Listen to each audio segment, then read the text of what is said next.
Assalamualaikum warahmatullahi wabarakatuh. Assalamualaikum warahmatullahi wabarakatuh. Alhamdulillah Bapak dan Ibu sekalian, pada kesempatan kali ini saya dapat bertemu muka maya dengan Bapak dan Ibu sekalian di Universitas Muhammadiyah Kalimantan Timur ya, Pak Julianur ya. Dengan tidak mengurangi rasa hormat Bapak dan Ibu sekalian kepada Bapak Dekan dan para pimpinan yang hadir di dalam kesempatan ini.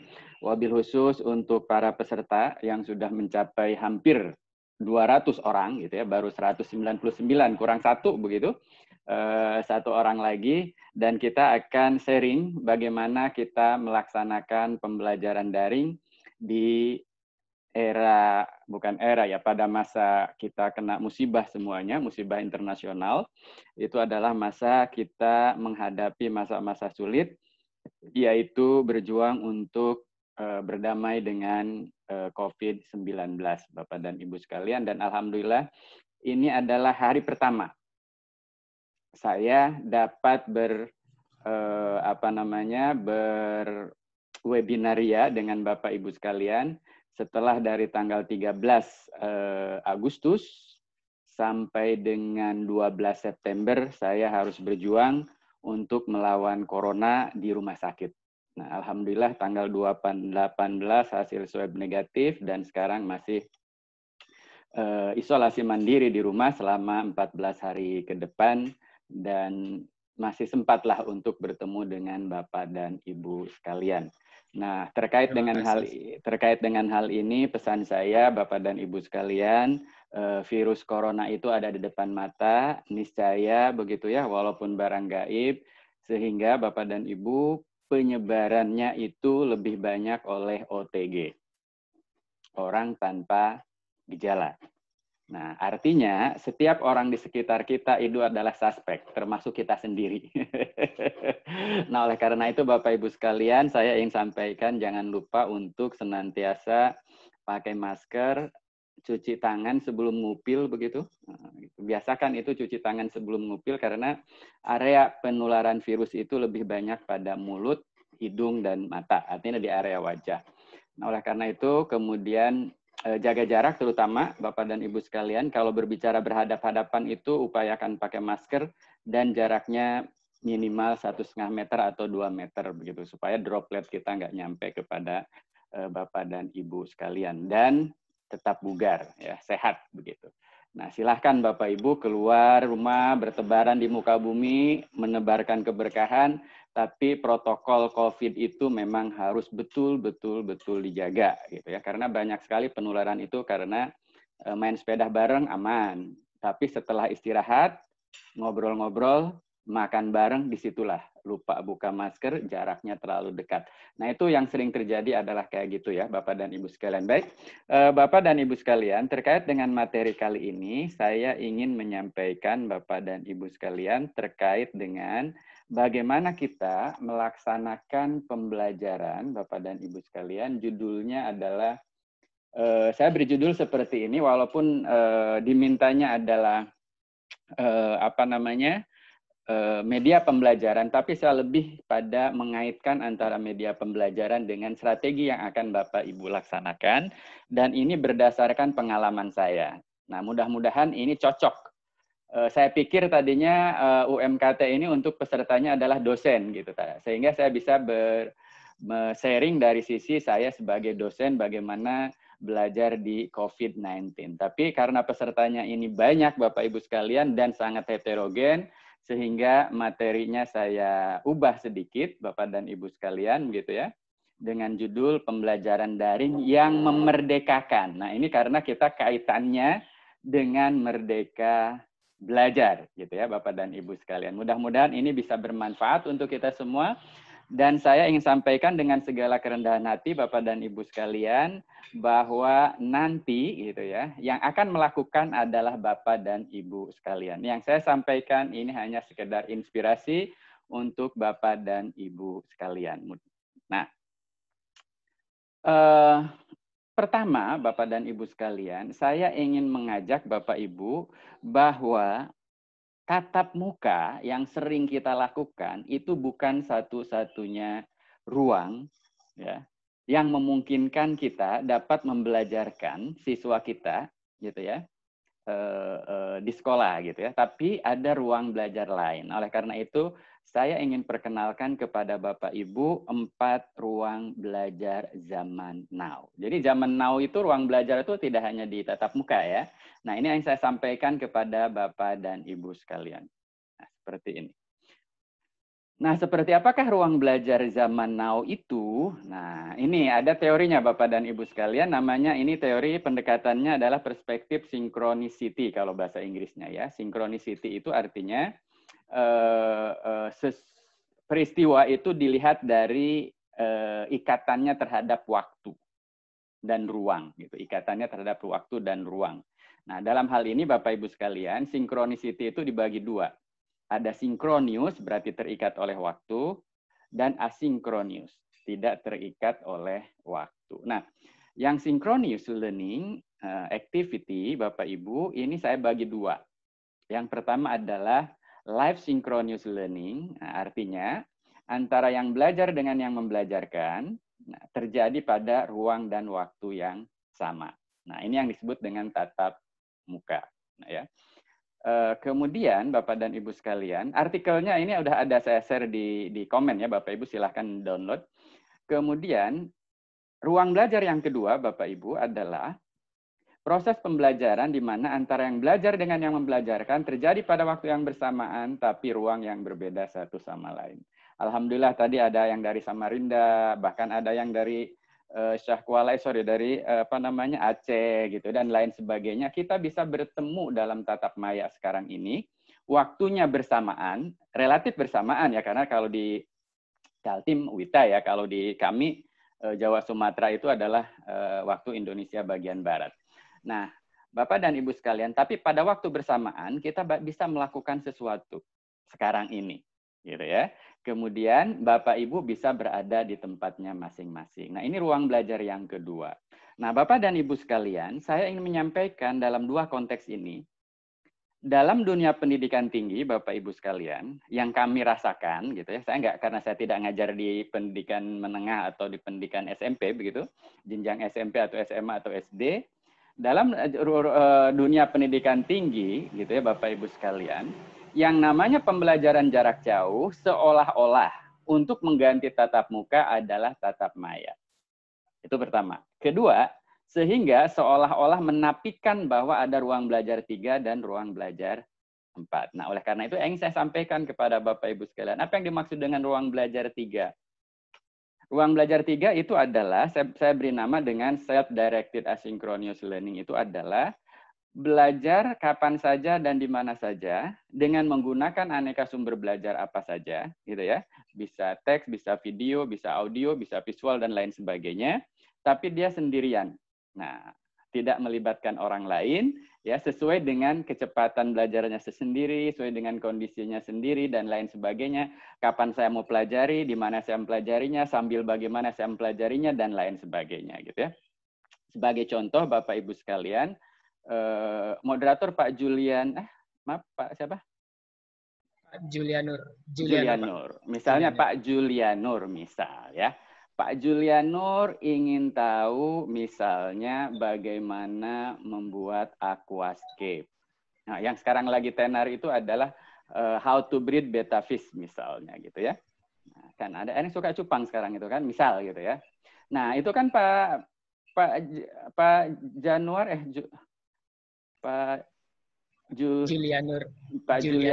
Julianur itu kan tinggal pergi ke YouTube cari tentang itu. Nah, apa yang dilakukan oleh Pak Julianur itu adalah dia sedang melakukan apa yang disebut dengan belajar self-directed asynchronous. Nah, bagaimana konteksnya dengan kita, guru kepada mahasiswa atau dosen kepada mahasiswa? Kalau saya misalnya, saya buat video tentang pembelajaran satu, nggak lama-lama, misalnya 10 menit, kemudian saya sampaikan kepada mahasiswa, maka mereka diharapkan dapat melakukan belajar mandiri dengan video dari kita. Atau video sumber belajarnya dari orang lain. Nah, kan tidak hanya video tentu saja, mungkin ada link terkait dan lain sebagainya. Nah, setelah tadi mempelajari bagaimana membuat aquascape gitu ya dari YouTube. Nah, Pak Julianur itu bingung setelah dicobakan dan lain sebagainya gitu. Akhirnya Pak Julianur kirim pertanyaan kepada WhatsApp grup kepada teman-temannya.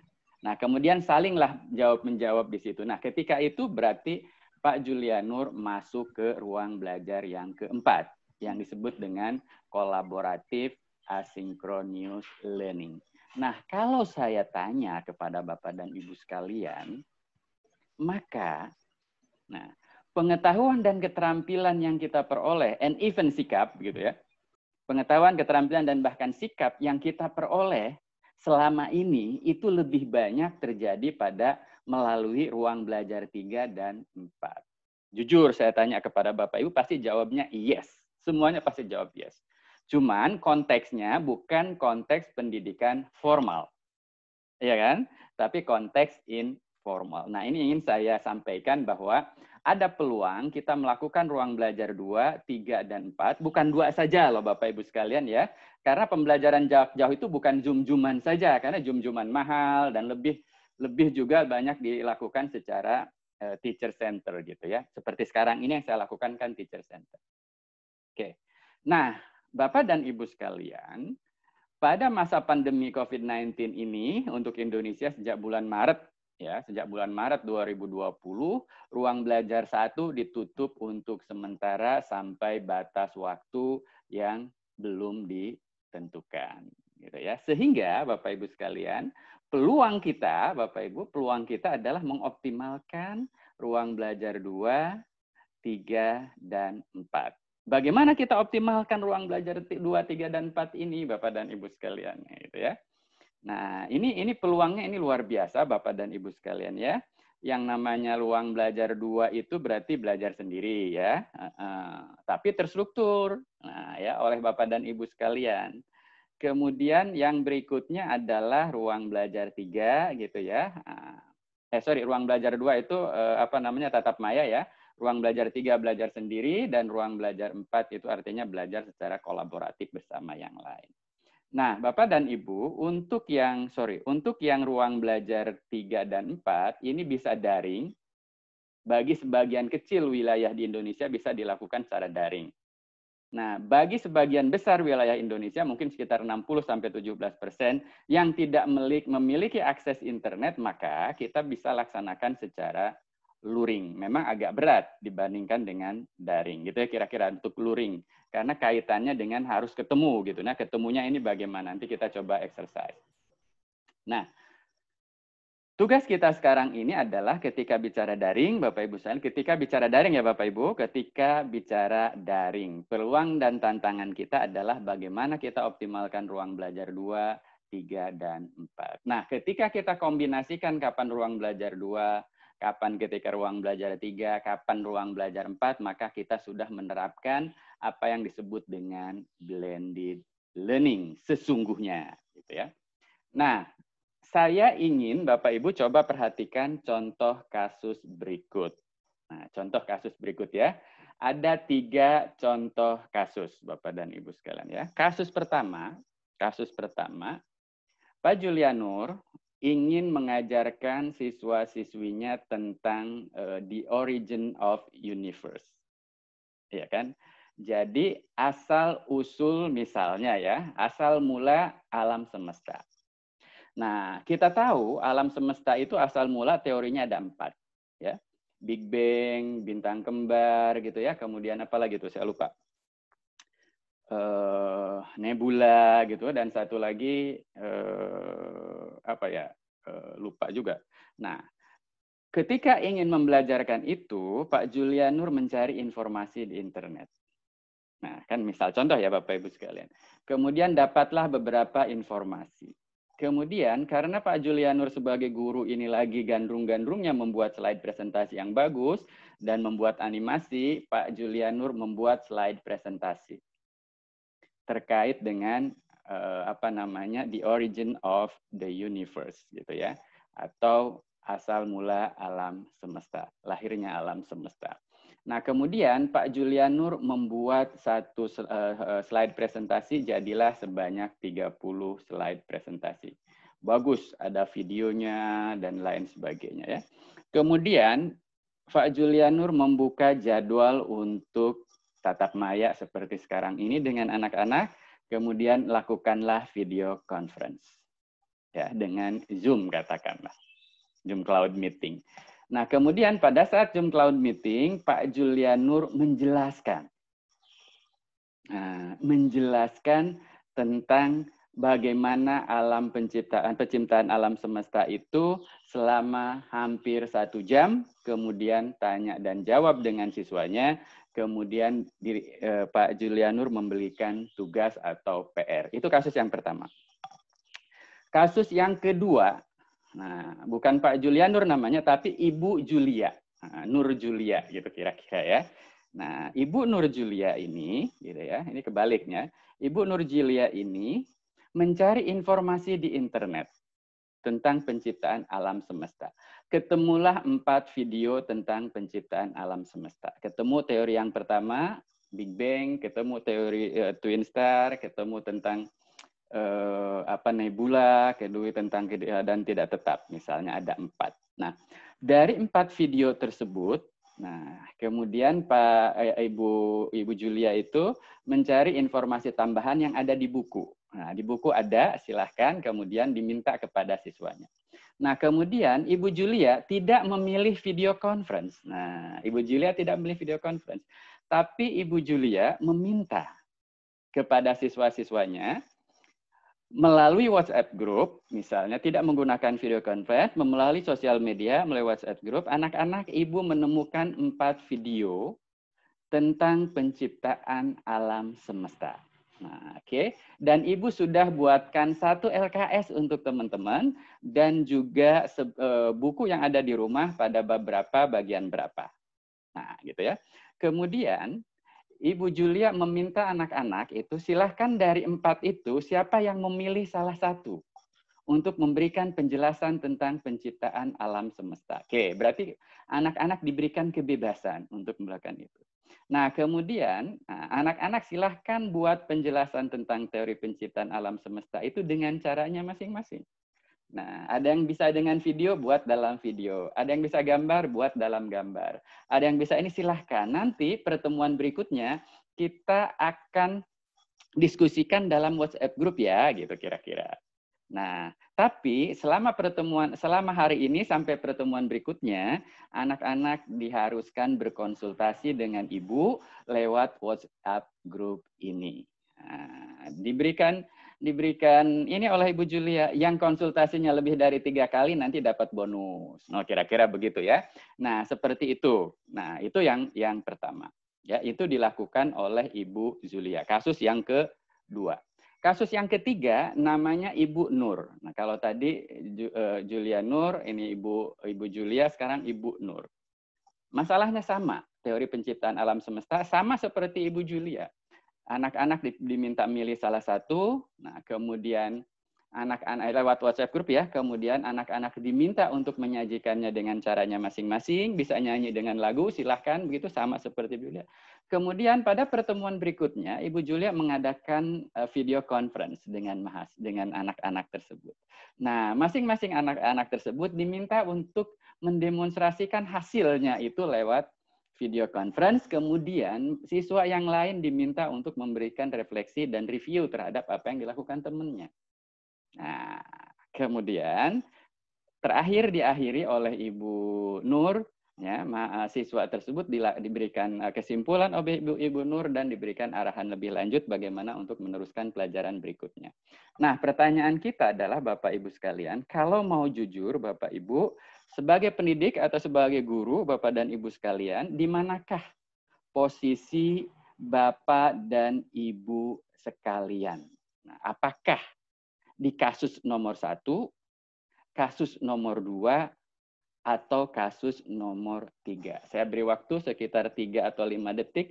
Bapak Ibu silahkan renungkan jujur dalam diri sendiri. Nah, dari hasil penelitian saya, Bapak Ibu sekalian, tahun 2019 kemarin, sudah masuk di jurnal juga, ternyata sebagian besar guru berada pada posisi 01. Posisi yang contoh kasus yang pertama, Bapak Ibu sekalian, sangat jarang sekali dalam posisi yang kedua atau ketiga, gitu ya. Ini hasil survei saya saja, Bapak dan Ibu sekalian, terhadap 3.000 guru dalam jabatan. Nah, yang ingin saya sampaikan, Bapak dan Ibu sekalian, adalah kasus nomor 1, Bapak Ibu sekalian, pembelajaran dengan teknologi tinggi. Nah, Pak Julianur kan ini menggunakan apa? Menggunakan web based meeting begitu, menggunakan webinar, menggunakan Zoom Cloud Meeting, tapi yang dilakukan adalah Pak Julianur sebagai guru misalnya, mohon maaf ya Pak Julianur, hanya menyampaikan materi. Maka ini adalah high tech tapi low touch. Bahkan low touch, nggak ada sentuhan manusianya juga. Nah, ini yang disebut dengan pembelajarannya teknologinya modern, pembelajarannya kuno. Ini yang kasus yang nomor 1. Kasus yang nomor 2, Ibu Julia, ya Ibu Julia itu adalah pembelajarannya dengan menggunakan low tech, hanya menggunakan sosial media loh, ya, hanya menggunakan sosial media. Sosial medianya kebetulan menggunakan WhatsApp group, tapi high touch dan high touch. Oke. Nah, yang terakhir Ibu Nur, ini udah kombinasi semuanya. Dia high touch, dia high touch, juga high tech. Nah, gitu ya. Nah, Bapak dan Ibu sekalian, terkait dengan kasus tadi, 1, 2, 3, kita berharap para peserta kali ini sudah mulai kreatif, mulai berusaha untuk melaksanakan minimal seperti kasus yang kedua. Atau syukur-syukur sudah sampai kasus yang ketiga. Nah, Bapak dan Ibu sekalian, hasil penelitian saya juga, Bapak Ibu sekalian, tahun 2009 ya, 10 tahun yang lalu, 11 tahun yang lalu begitu, ternyata dalam pembelajaran tatap muka pun yang belum ada ruang belajar 3 itu, ruang belajar 2 itu, ternyata yang terjadi adalah kasus nomor 1. Penelitian saya tahun 2009 ya, artinya di kelas sudah ada LCD proyektor, di kelas sudah ada dan lain sebagainya, tapi digunakan guru untuk mengajar. Itu hasil penelitian saya waktu itu di beberapa wilayah di Indonesia. Nah, inilah Bapak dan Ibu sekalian, terkait dengan COVID-19 ini, Bapak Ibu, yang paling penting adalah kenapa tadi Ibu Juli dan Ibu Nur melaksanakan seperti yang tadi. Karena Ibu Juli ya dan Ibu Nur itu ingin menciptakan meaningful learning. Pembelajaran yang bermakna. Ya kan? Meaningful learning. Dengan pembelajaran bagaimana teori penciptaan alam semesta itu, ternyata bukan hanya membelajarkan siswa tentang teori penciptaan alam semesta, tapi sekaligus membuat siswa kreatif, membuat siswa percaya diri, membuat siswa memecahkan masalah dan lain sebagainya gitu ya. Sehingga mata pelajaran kita jadikan sebagai alat, bukan tujuan. Mengapa ini penting Bapak dan Ibu sekalian? Dengan metode dengan strategi pembelajaran yang dilakukan oleh Bu Juli dan Ibu Nur itu, di samping dia menguasai tentang bagaimana alam semesta diciptakan, tapi secara tidak langsung, nah ini mengembangkan keterampilan siswa abad 21. Apa saja? Learning and innovation skill menurut 21st century partner learning ya, partnership learning. Nah, kalau menurut Klaus Schwab data literacy namanya. Information, media, and technology. Kalau menurut Schwab itu namanya technology literacy. Kemudian life and career skills gitu ya menurut 21st century partnership learning. Nah, menurut Klaus Schwab itu adalah human literacy. Nah, ditambahkan satu lagi yang di tengah-tengah, religi and spiritual literacy menurut Ki Hajar Dewantoro. Nah, ini yang diharapkan Bapak dan Ibu sekalian. Jadi mata pelajaran itu bukan hanya sekedar tujuan, tapi alat gitu. Alat untuk, kalau menurut Ki Hajar Dewantoro, alat ada membangun manusia Indonesia seutuhnya. Coba kalau setiap pelajaran itu dilakukan seperti kuliah saya sekarang ini, kalau setiap pertemuan dilakukan seperti Pak Julianur tadi, bayangkan siswa-siswa kita hanya menjadi orang-orang yang mampu mendengar saja. Nah, sehingga yang diperoleh siswa itu adalah hanya pengetahuan tentang, ya, pengetahuan tentang, bahasa Samarindanya ilmu katanya. Kata guru, kata buku. Tapi kalau yang dilakukan oleh Ibu Julia dan Ibu Nur itu adalah kemampuan untuk. Nah, jadi dia bisa memecahkan masalah bagaimana nih saya memilih salah satu teori, kemudian saya cari informasi di tambahan dari buku dan juga LKS yang dibuat oleh Bu Julia untuk menyampaikan itu, dan saya ingin sampaikannya dengan menggunakan gambar. Di situ udah memecahkan masalah. Nah, dan di situ dia udah terjelas untuk kreatif dan juga berani bagaimana menggambar, kemudian nanti dia menjelaskannya kepada gurunya melalui WhatsApp group. Begitupun ketika yang dilakukan oleh Ibu Nur, gitu ya. Jadi bukan hanya sekedar belajar tentang penciptaan alam semesta, tapi beyond itu ada hal yang ingin dikembangkan. Itu contoh. Kemudian yang kedua, Bapak Ibu sekalian, student-centered learning itu artinya jadikan siswa sebagai pemain utama. Bukan guru yang menjadi pemain utamanya. Nah, kalau konteksnya Pak Julianur itu berarti guru sebagai pemain utama, sementara siswa menjadi penonton utama. Tapi pada kasus Ibu Juli dan Ibu Nur, maka siswa menjadi pemain utama dalam panggung pembelajaran tersebut dan guru hanya menjadi sutradara pembelajaran saja. Itu adalah contohnya ya, tips yang kedua. Tips yang kedua ini penting Bapak Ibu sekalian. Kenapa? Karena tidak ada yang namanya belajar tanpa mengalami. Nah, bayangkan ya, ketika yang dilakukan oleh pada kasus 1, maka tingkat mengalaminya rendah. Kenapa? Karena hanya mendengar, nah mungkin menulis dan mencatat nanti ujian. Nah, apakah terjadi belajar? Belajar. Tapi tingkat retensinya nggak terlalu tinggi. Tapi ketika yang dilakukan oleh Bu Juli dan Bu Nur, itu terjadi pengalaman belajar yang melebihi dari apa yang ditujukan sebagai tujuan pembelajarannya. Mungkin saja teori tentang penciptaan alam semesta yang dia jelaskan itu tidak begitu bagus, tapi the way dia membuatnya dan lain sebagainya, menyampaikannya lagi, itulah yang membuat dia memiliki keterampilan lain yang disebut dengan soft skill. Nah, berikutnya Bapak Ibu sekalian, terkait dengan ruang belajar tadi, Bapak Ibu, maka saya sih mengusulkan salah satu pendekatan dalam blended learning itu adalah flip classroom, yaitu ubah pola pembelajarannya. Gimana cara merubahnya?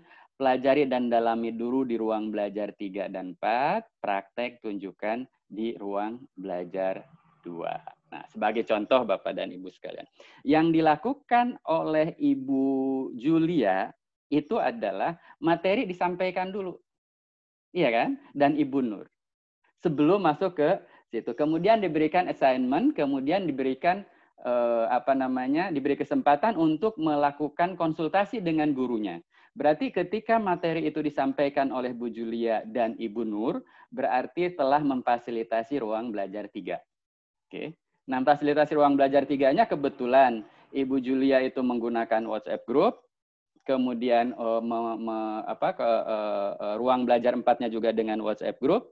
Nah, gitu ya. Kemudian baru tunjukkan dan elaborasi masih pakai WhatsApp group juga. Jadi bermainnya hanya di ruang 3 dan 4, ya kan? Tapi yang dilakukan oleh Bu Nur lebih tinggi lagi. Nah, gitu kan? Dia memberikan materi ruang belajar 3 kan gitu, video yang 4 tadi, siswa diminta memilih. Kemudian dilakukan ruang belajar 4, berkonsultasi siswa dengan siswa, siswa dengan guru, diupayakan dalam seminggu lebih dari 3 kali gitu supaya ada masukan dari gurunya. Nah, kemudian setelah itu masuk ke ruang belajar 2. Itu yang dilakukan oleh Ibu Nur ya, ruang belajar 2 tatap maya. Tapi tatap mayanya tetap menjadi panggungnya siswa, bukan panggungnya Ibu Nur. Itu yang dimaksud dengan flip classroom. Jadi siapkan dulu materinya untuk dipelajari di ruang belajar 2, ada ruang belajar 3, kemudian dilakukan diskusi atau apa gitu ya, konsultasi dan interaksi di ruang belajar 4 dengan gurunya. Nah, baru masuk ke ruang belajar 2. Nah, itu contoh sederhana ya Bapak Ibu sekalian. Jadi seperti ini.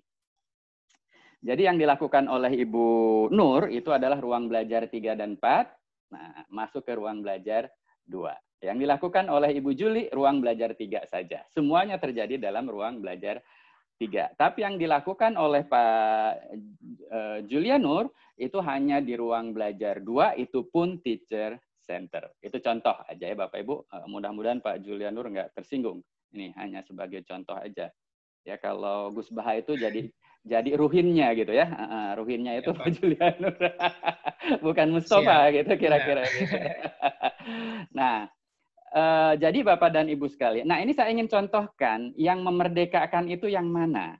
Apa yang dimaksud dengan merdeka belajar? Yang dimaksud merdeka belajar itu salah satu ya Bapak Ibu, bukan dianggap jangan satu-satunya ya. Salah satu yang saya contohkan tadi pada kasus Bu Julia dan kasus Bu Nur itu adalah contoh memerdekakan belajar. Artinya siswa diberikan otonomi. Ya kan? Siswa diberikan otonomi. Misal ya yang disampaikan oleh Ibu Julia misalnya, ketika pertemuan awal dia 30 menit ini dia on it. On it itu artinya dia sampaikan ini ada 4 ini, konteksnya nanti pecinta alam semesta, kemudian supaya terjadi on it, dan siswa memiliki otonomi untuk memilih dan menentukan, dan dia nanti bertanggung jawab atas pilihannya, maka disiapkanlah 4 menu. 4 menu itu 4 teori penciptaan alam semesta. Dan diberikan kebebasan siswa untuk memilih yang mana. Kemudian yang kedua, kebebasan yang kedua lain. Siswa bebas untuk menyampaikan apa yang telah dia pelajarinya itu dengan caranya sendiri secara kreatif. Itu juga kebebasan. Nah, setelah itu, learn it ini yang dilakukan oleh Bu Julia selama seminggu misalnya, minimal 5 kali konsultasi dengan gurunya, tanya lewat WhatsApp grup. Nah, gitu kan? Learn it. Berarti di sini guru mengasuh nih. Nah, guru mengasuh. Kemudian nanti pada pertemuan berikutnya, sorry ini tatap maya ya, yang dilakukan oleh Bu Nur, saya salah ketik. Yang dilakukan tatap maya itu ya, mungkin 30 menit, mungkin selama ini contoh saja. Nah, di sini ajang siswa untuk unjuk gigi, difasilitasi oleh guru. Kata kuncinya adalah authentic work. Jadi ada karya kerja yang otentik yang dilakukan oleh siswa. Ini contoh, ini teorinya disebut dengan constructionist theory. Nah, ini dikembangkan oleh Lee dan Hanafin, disebut dengan on it, learn it, share it. Ada satu lagi yang mirip seperti ini adalah self-organized learning environment oleh Sugata Mitra. Mirip sama, cuman bedanya bukan on it, learn it, share it, tapi question. Nah, ini pertama memberikan big questions. Kemudian yang berikutnya adalah inquiry, dibiarkan siswa mencari dan lain sebagainya dengan fasilitasi guru, baru review. Mirip ya, cuman sintaksnya mirip, cuman beda istilah. Nah, ini disebut dengan self-determination theory, Ryan and Deci, ini dan constructivism theory gitu ya. Nah, ini diinikan sehingga muncullah seperti ini gitu ya. Nah, langkah-langkahnya adalah seperti ini. Yang tadi langkah-langkah ini ya persis seperti yang dilakukan oleh Bu Julia dan Ibu Nur. Persis seperti contoh kasus 2 dan 3 gitu ya. Nah, gitu. Ini penting Bapak dan Ibu sekalian, karena apa? Karena dengan terbiasa seperti itu, syukur-syukur ya Bapak Ibu sekalian, terbiasa seperti itu di rumah siswa dan juga di sekolah. Nah, ketika di rumah sering mendapatkan menu-menu, kemudian dia pilih dan diberi tanggung jawab dan peran oleh orang tuanya, maka dia memiliki otonomi. Nah, semakin banyak dia memiliki otonomi di rumah dan di sekolah, dia akan memiliki kedaulatan dan tanggung jawab. Semakin banyak dia diberikan peran dan tanggung jawab seperti tadi, maka dia akan memiliki kemampuan untuk menentukan sendiri dan mengatur dirinya. Dan accountable, lebih dari tanggung jawab ya. Accountable itu apa ya? Accountable itu kalau dalam bahasa Islam. Nah, sehingga nanti kelak kita akan menghasilkan generasi-generasi yang mampu menentukan tujuan, mengambil keputusan, dan melakukan tindakan. Nah, ini menurut constructionist theory. Nah, ini menurut sudut pandang teknologi pembelajaran disebut dengan merdeka belajar. Tujuannya adalah apa? Untuk membangun generasi mandiri. Nah, gitu kira-kira loh Bapak dan Ibu sekalian ya. Nah, bagaimana untuk menghasilkan ini semua Bapak dan Ibu sekalian? Nah, saya berikan tips yang keempat, kelima dan keenam dan ketujuh dan kedelapan. Ini untuk melakukan tips 4 sampai 8 ya Bapak Ibu sekalian. Ini untuk melakukan proses pembelajaran yang asinkron. Yang 3 dan 4 tadi. Nah, untuk memenuhi ruang belajar 3, Bapak Ibu sekalian, tipsnya adalah Bapak Ibu menjadi kurator. Jadilah kurator konten. Artinya, Bapak dan Ibu tidak harus membuat konten sendiri. Kenapa? Di satu sisi, Bapak Ibu sekalian, di internet sana banyak konten-konten yang sudah ada yang bisa kita manfaatkan.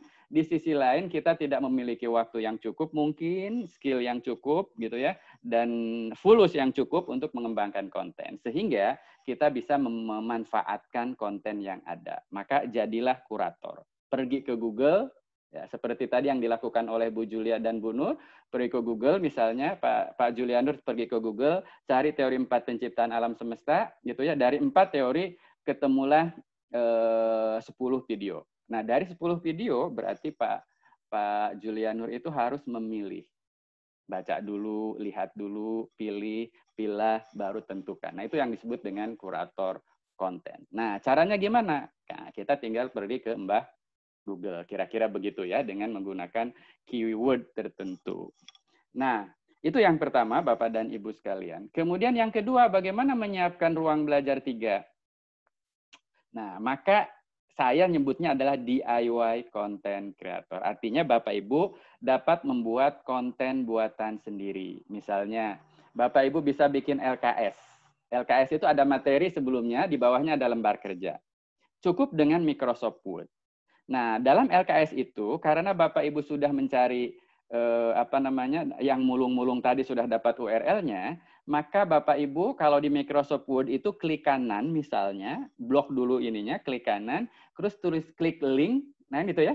Kemudian masukkan URL-nya, klik enter, nah jadilah di situ hyperlink-nya. Sehingga ketika anak-anak nanti buka, dia tinggal klik itunya, kursornya diklik di situ, dia akan lari ke URL yang diperoleh oleh Bapak dan Ibu sekalian merujuk ke sana. Itu mudah sekali. Ya kan? Hanya memanfaatkan hyperlink ada di Microsoft Word. Nah, karena ada banyak hyperlink nanti dalam diktat yang Ibu buat atau LKS Bapak Ibu buat dengan Microsoft Word yang hanya 4 halaman, mungkin 3 halaman, dan di dalamnya banyak link-linknya sehingga memungkinkan siswa itu bisa loncat sana, loncat sini, dan lain sebagainya, maka itu disebut dengan hyper content. Nah, jadi LKS yang Bapak Ibu buat atau diktat yang hanya 3 halaman atau 4 halaman tersebut dikasih per minggu misalnya kepada siswa, itu sudah hyper content. Nah, bahasa kerennya itu rich content, kaya akan konten. Nah, itu pertama. Kedua, Bapak Ibu bisa menggunakan Zoom Cloud Meeting ini untuk membuat video. Bapak Ibu buat slide presentasinya gitu ya, nggak bagus-bagus amat. Kemudian Bapak Ibu mandi, dandan, dan lain sebagainya, buka Zoom Cloud Meeting, new meeting, pura-pura menjelaskan materi seperti sekarang ini, kemudian Bapak Ibu rekam. Setelah selesai, end meeting, leave meeting, maka komputer akan mengkonversi video rekaman tadi menjadi MP4. Maka dapatlah Bapak Ibu konten yang Bapak Ibu miliki. Kemudian Bapak Ibu naikkan ke internet. Ke YouTube misalnya, gitu ya.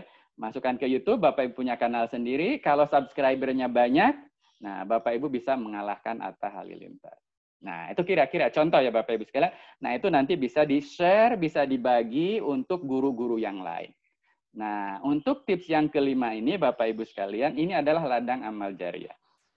Artinya, kalau Bapak Ibu naikkan di internet, Bapak Ibu share, pakai untuk yang lain dan lain sebagainya, insya Allah amal jariahnya pay per click.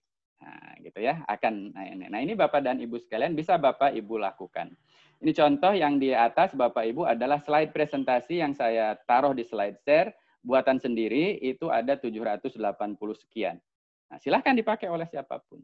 Nah, sekarang yang bawah adalah video-video yang saya buat, baik untuk kuliah maupun seminar. Nah, ini silahkan juga dilihat lagi oleh Bapak dan Ibu sekalian gitu ya.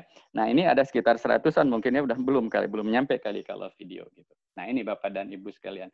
Nah, ini DIY content creator. Ada juga Bapak Ibu dapat memanfaatkan konten-konten yang ada di rumah belajar, punyanya Kemdikbud gitu ya, TV edukasi atau penyedia konten lain gitu ya. Baik yang gratis maupun yang berbayar.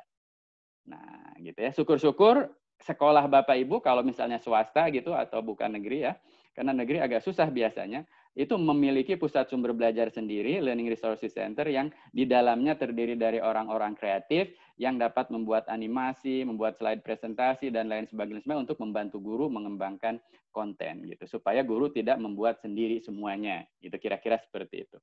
Nah, tips yang keempat, Bapak Ibu sekalian, gunakan multi communication channel. Jadi gunakan tool-tool teknologi belajar yang memang lagi digandrungi oleh anak-anak. Nah, sekarang misalnya WhatsApp group, Line, Instagram, Facebook. Kemudian apa yang sekarang agak enak juga buat anak atau Flipgrid. Nah, Flipgrid gitu, atau untuk ruang belajar 2 adalah Slido, Mentimeter dan lain sebagainya. Ini bisa Bapak Ibu gunakan ya.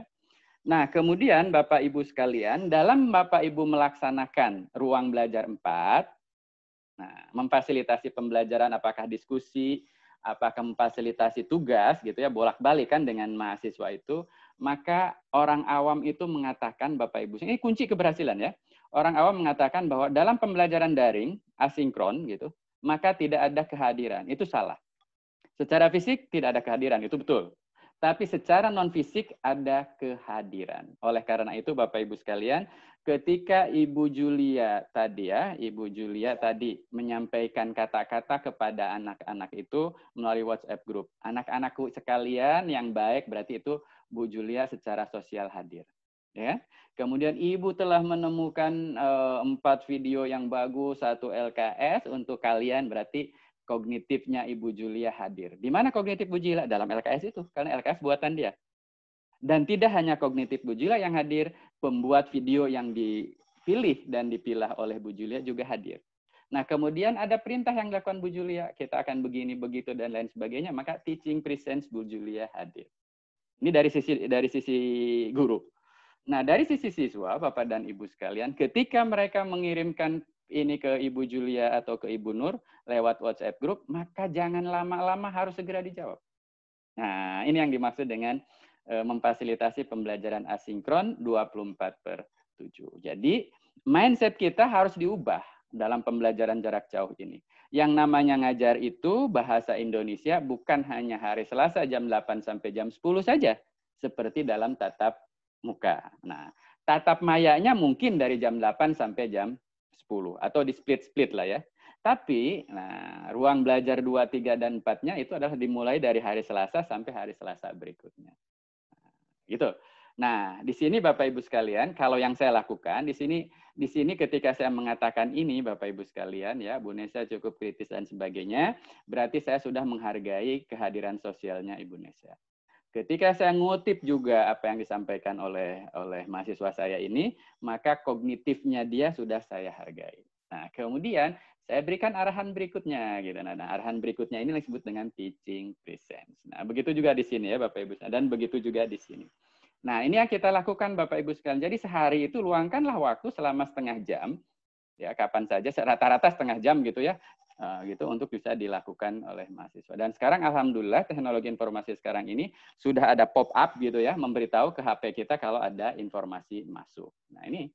Nah terakhir Bapak Ibu sekalian, untuk memfasilitasi ruang belajar 3 dan 4, jangan lupa berikan respon sesegera mungkin. Umpan baliknya sesegera mungkin. Jangan tunggu sampai 2 hari, belum direspon Bapak Ibu sekalian. Apalagi seminggu nggak direspon, itu sakitnya itu di sini. Nah ini Bapak dan Ibu sekalian. Nah berikan tanggapan dan umpan balik sesegera mungkin. Saya itu biasanya ketika masuk HP, ada anak-anak ini langsung.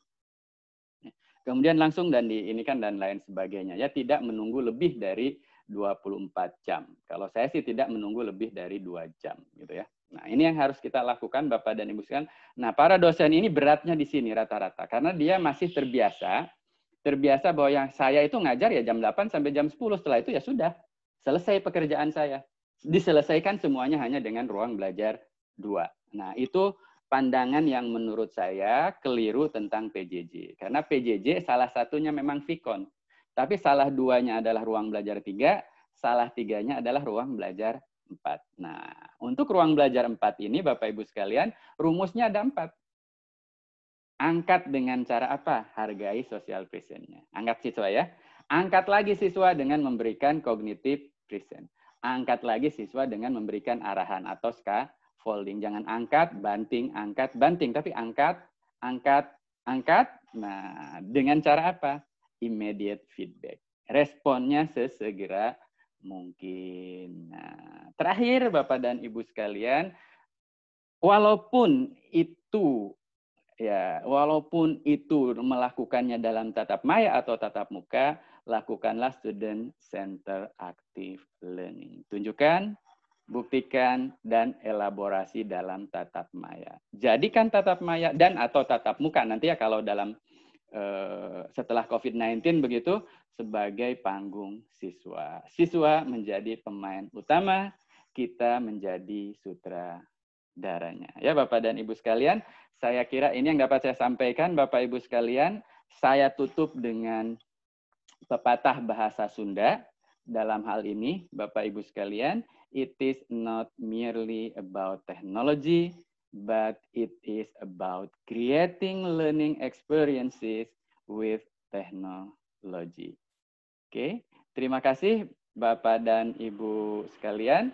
Saya akhiri untuk pembahasan tentang pembelajaran daring yang memerdekakan, gitu ya, dari sisi teori konstruktivistik gitu ya, dan konstruktivistik learning dari Ryan Deci, kemudian Sugata Mitra, Lee, dan Hanafin. Untuk Bapak dan Ibu sekalian.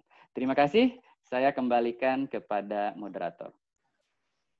Terima kasih Pak Khairuman atas penyampaian materinya yang saya pikir ini sangat luar biasa pentingnya, dan ini sangat bermanfaat apabila mungkin para stakeholder, dalam hal ini mungkin Bapak Ibu guru termasuk dosen, bisa mengaplikasikan apa yang sudah disampaikan oleh Bapak Khairuman, Pak Uwais tersebut.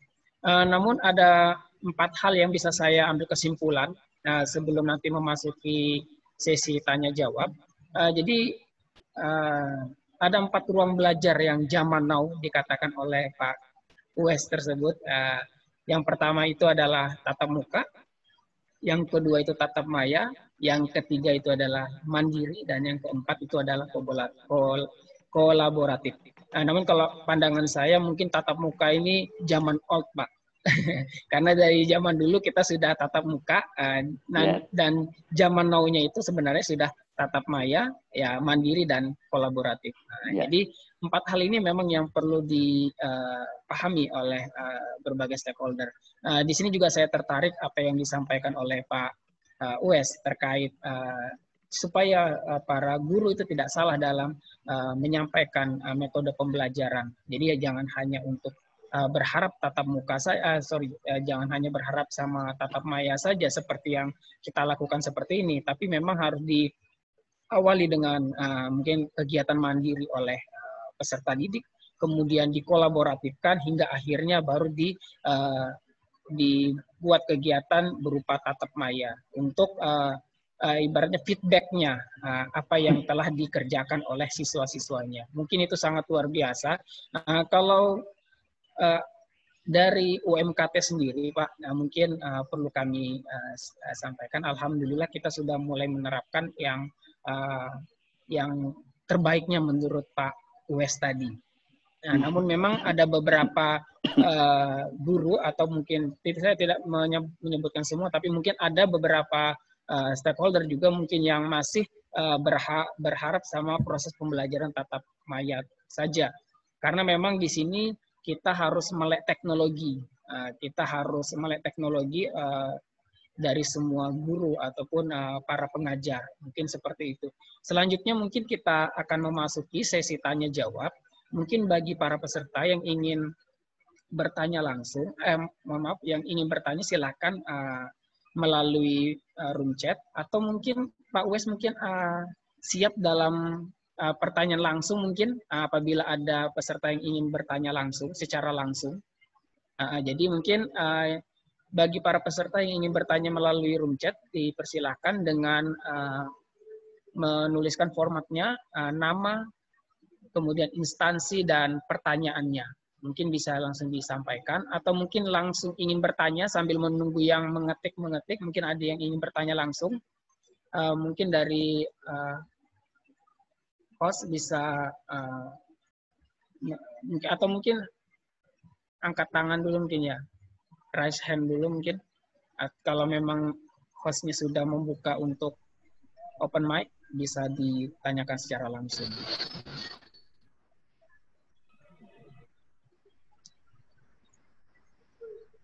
Kami persilakan yang ingin bertanya.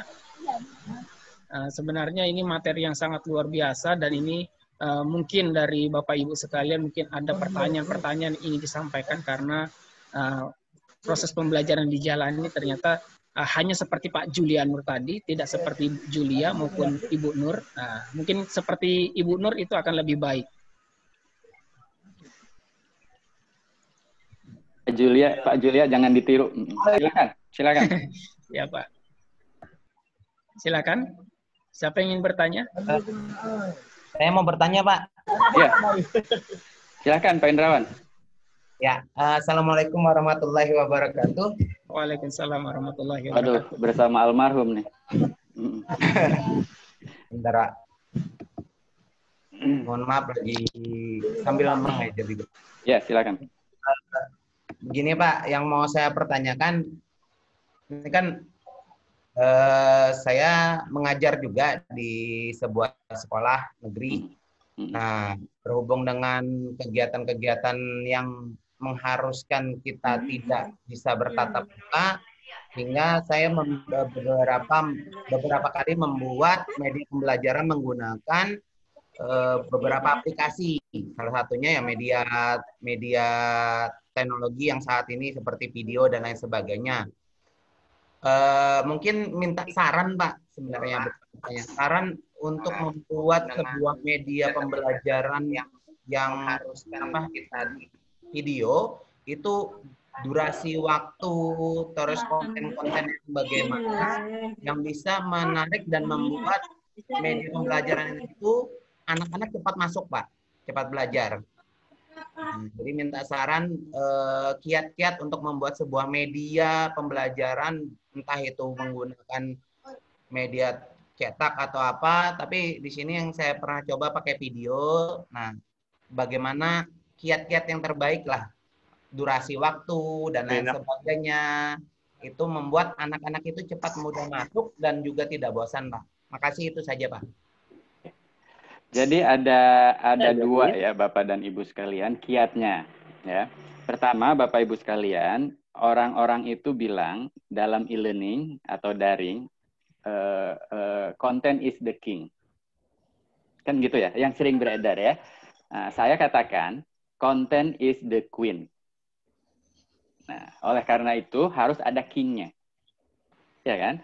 Sebab kalau queen doang tanpa king kan jomblo kan, betul enggak? Kira-kira begitu. Nah, yang namanya queen itu harus menarik. Ya kan? Nah, yang namanya king itu harus gagah kan gitu kan? Harus dapat menarik perhatian queen. Nah, siapa yang queen? Content queen kan gitu. Learning activity tadi, learning activity-nya yang di ruang belajar 4 itu diberikan suruh mengerjakan tugas atau diskusinya harus gimana, itu adalah the king. Nah, paham nggak Pak Indrawan? Jadi sebagus apapun, kan gitu ya, konten yang diperuntukkan oleh Pak Indrawan untuk ruang belajar 3 itu tidak akan ada gunanya kalau tidak ada king-nya. Nah, misal Pak Indrawan bikin video, nanti berapa lama video nanti saya jawab. Bikin video bagus, cakep, ya, menggunakan Camtasia misalnya, atau Screencast-O-Matic misalnya, atau menggunakan Zoom Cloud Meeting misalnya. Nah, udah dandan rapi, gagah lah pokoknya. Ada animasinya dan lain sebagainya. Tapi tanpa ada diminta, nanti kita akan diskusikan kira-kira anak-anak baca enggak? Enggak. Oke. Terus kalau pertanyaan diskusinya adalah silahkan diskusikan dengan teman-temannya. Kira-kira menarik atau enggak? Enggak, Pak. Enggak, karena king-nya enggak menarik kan gitu. Tapi kalau diskusinya anak-anak sekalian sekarang ini gitu kan, terjadi begini-begini, padahal misal untuk fungsi sinar ultraviolet misalnya ya. Nah, anak-anak misalnya ultraviolet itu sangat berperan untuk pembakaran dan masa kerusuhan. Nah, itulah sebabnya kenapa kalau matahari ke sini condong sini dan sebagainya. Nah, coba Anda perhatikan gitu ya, rumput di bawah pohon rindang, kira-kira begitu. Nah, mengapa rumput di bawah pohon rindang nggak ada? Gitu misal ya. Nah, itu kan lebih kira-kira king-nya gagah nggak itu king-nya? Gagah, ya kan? Nah, oleh karena itu, Bapak dan Ibu sekalian, kualitas ruang belajar 3 penting, tapi kualitas ruang belajar 4 juga penting. Oke. Nah, berarti bahan diskusinya dan bahan tugasnya harus menantang, harus kontekstual. Nah, Tapi di ruang belajar 4 itu tidak hanya itu. Nah, setelah itu misalnya Pak Indrawan nyuruh mereka nyari pohon rindang kenapa tidak ada rumput, dan meminta anak-anak untuk bertanya kepada kakeknya misalnya, kan gitu ya. Nah, itu kan crossover learning itu pendekatannya kalau pakai. Kenapa seperti itu? Nah, kan membutuhkan keberanian dia untuk mereka. Nah, kemudian dia menjawab. Nah, setelah jawabannya disampaikan kepada Pak Indrawan, hari ini dia kirim ke Pak Indrawan, sampai seminggu belum direspon oleh Pak Indrawan, kira-kira sakit hati nggak itu anak? Iya, Pak. Nah, sakit hati. Tapi kalau dia kirim ke Pak Indrawan, 2 menit kemudian langsung Pak Indrawan jawab. Jawabnya dengan menyebut nama dulu, luar biasa, gitu kan gitu. Kemudian apa yang dia jawab diinikan oleh Pak Indrawan, kemudian berikan arahan dulu, kira-kira hidungnya ngembung nggak itu anak-anak? Iya, Pak. Ada sebuah penghargaan berarti. Itulah yang namanya human touch-nya itu di situ. Siapa bilang dalam pembelajaran daring asinkron terus nggak ada sentuhan hati? Salah ada. Justru itu penting, ya kan? Nah, gitu ya. Jadi Bapak Ibu sekalian, untuk ruang belajar 4, bahan diskusi atau tugasnya itu harus bagus, tapi memfasilitasinya dengan 4 jurus tadi. 4 jurus tadi, mohon diingat 4 jurus. Hargai sosialnya, hargai kognitifnya, baru arahan, immediate feedback. Nah, itu pasti disayang oleh anak-anak. Oke, sekarang balik ke ruang belajar 3. Mana yang lebih baik? Nah, tergantung dari sudut mana. Kalau kita perhatikan kuota internet, paket data, maka video itu akan lebih banyak makan kuota. Iya kan? Dibandingkan dengan image. Oke. Image akan lebih banyak menginikan kuota dibandingkan dengan teks. Nah, di sini perlu perlu kebijakan atau guru untuk memilih kapan menggunakan video, kapan menggunakan ini dan lain sebagainya. Oke, gitu ya. Nah, ini. Terus mana yang lebih baik? Jika videonya ditaruh di YouTube, atau ditaruh di Google Drive, atau ditaruh di server sekolah? YouTube, Pak. YouTube. Nah, itu ya. Ditaruh di server sekolah, nanti modar sekolahnya kan, kapasitasnya nggak cukup. Nah, itu. Jadi ini juga pilihan Bapak dan Ibu sekalian. Oke, sekarang video. Nah, bukan hanya untuk video, Bapak Ibu sekalian. Untuk semua digital content, syaratnya itu adalah bite size. Bite itu 1 gigit. Nah, atau bahasa orang Samarinda mah kalau nasi kuning dengan ikan apa namanya? Haruan. Gabus, handaruan ya gitu ya. Ikan haruan, Pak. Ikan haruan.